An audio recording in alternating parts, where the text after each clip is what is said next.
Alright guys, today I'm just going to show you what this dual car stereo DVD multimedia player can do.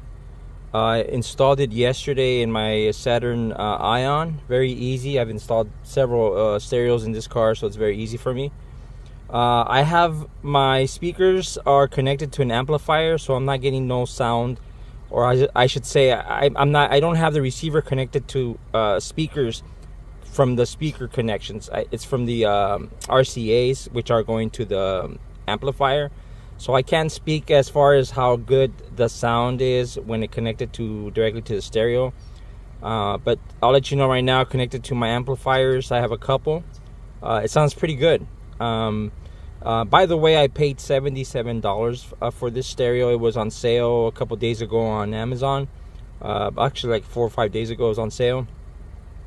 So for the price, I'm gonna let you know right now, it's great. It's a good stereo. Now I just installed it. Of course, I haven't used it for weeks or months, so I can't, talk about longevity and how good it's gonna be in the long run. But since yesterday, I played with it a little bit, and so far so good. So let me go ahead and show you the stereo, and let's see what it can do.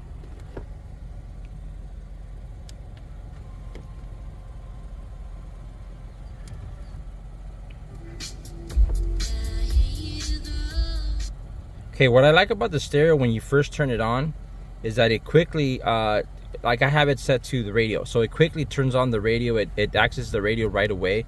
I had previously had a double DIN JVC, which on startup would take about a minute before you could get into the radio or Bluetooth or any of that stuff. This one right away picks up where you left off, so it could be the radio, Bluetooth, your SD card, or USB drive. And as you can see, I have the radio. Let me turn it up. Go ahead and change stations. The touchscreen is not bad. It's not super sensitive. You do kind of have to press a little bit hard, but it changes stations right away. Okay. If you want to go to the main menu, that's the main menu. You can pick if you want to go to Bluetooth audio, if you want to make a phone call. Let's go ahead and do, I have an SD card in the stereo right now. Let's go ahead and pick SD card.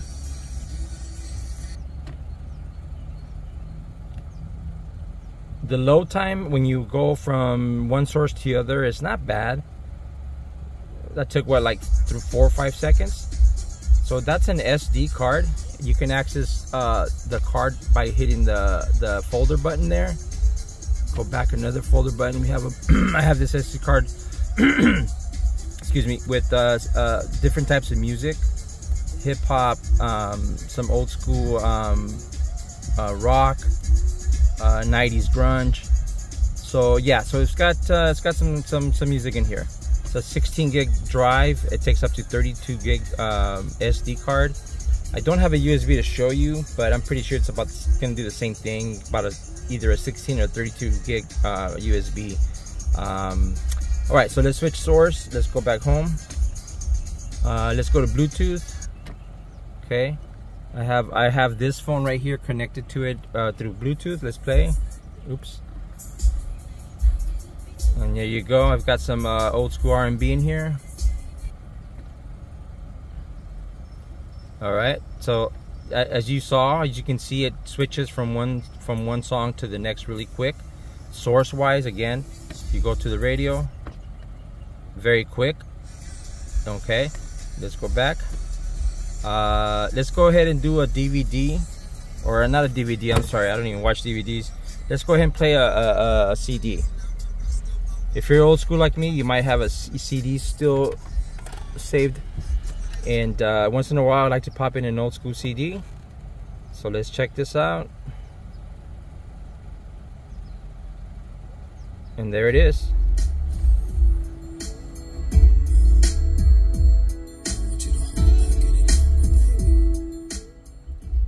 So there you go. That was easy. Let's go to the next song. Now you can switch songs off of the screen there, and you've got the forward and backward button there too. All right, let's eject that. And there it is, goes back to the radio. It comes with the remote. It comes with the very handy remote. Most people do not even touch the remotes. I like to use it, you know, for changing the volume, maybe going into the settings, change the audio. Oh, speaking of settings, so let's go ahead and click the little settings button there, and there you go. You can go ahead and change the wall screen. You can calibrate the screen, your radio area, time settings. Let's see what else. Your camera. Oh, it has a backup camera. I forgot about that. It does have a backup camera. I don't have, in this old car, there's no need for that, so I don't have any backup camera or a reverse camera or whatever you call it. But you have the option of connecting a camera. So so let's go back to the settings here. Let's go ahead into the audio settings. So it's got a few adjustments. It's got the subwoofer control that turns off and on the subwoofer. Levels, audio levels. You can set your audio levels to up to +7. So if you want the radio to sound lower than what it's at right now, you just lower the volume on that, basically. Let's go back. Okay, if you want to change the make some adjustments, you go into your EQ. There you go. You can go into your EQ and make some adjustments there. I had to make I went ahead and made this adjustment. To my ear, it sounds good like that. If you don't, it doesn't sound that great. You're not gonna get the highs as crisp as you may want to. So you might want to change that. I'm not very particular about making settings on that, but I did have to change it to make it sound you know, to my liking. So let's go back to the SD. And there's the auxiliary, if you still use auxiliary.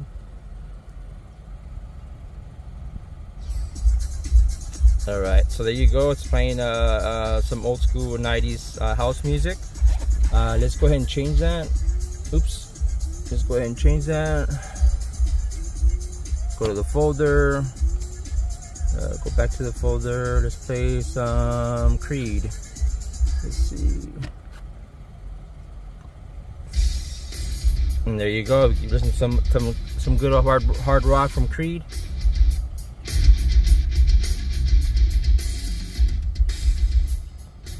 All right, guys. So just wanted to show you quick what this thing can do. I have the I passed by the brake,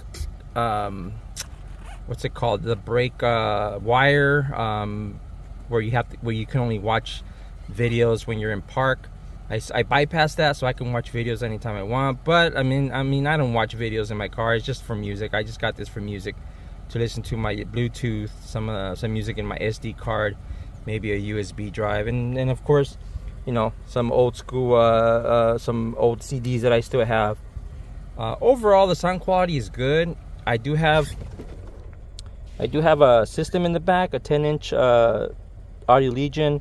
Those are my jumper cables. I don't want you to think those are my cables to my amplifier. But I do have a system, and I mean, connected to my system, to my 4-channel amp and my subwoofer amp. This thing sounds pretty good. For $77, for even up to $99, this thing is great. I think it's great. Over $100, I wouldn't pay more. For over you know, for this stereo, I wouldn't pay over $100. The stereo is heavy. When I took it out of the box, it felt heavy. It didn't feel cheap and light like some other stereos that I've touched in the past. But as far as the sound quality, it sounds great. The overall video quality, I'm not sure. Again, I don't watch videos, but the screen quality is basically a DVD style quality. So if you're in the market for something like this, I would recommend it. Again, under 100, it's great. Over 100, you probably can get different options. Again, I just installed it yesterday. Longevity, I don't know how long it's gonna last. Maybe I'll come back and make another review in about a month or two. Let you know how it's going with the stereo. But so far, I like it. You know, I paid $77 plus tax for my music. It's great. So yeah, so if you're in the market for something simple, Nothing fancy, no bells and whistles, just something simple. This stereo will do for the price. You know, you can't complain. I can't complain. So anyways, thanks guys for watching. Hopefully this helped you decide if you want to buy this stereo or not, and catch you on the next video. Thank you.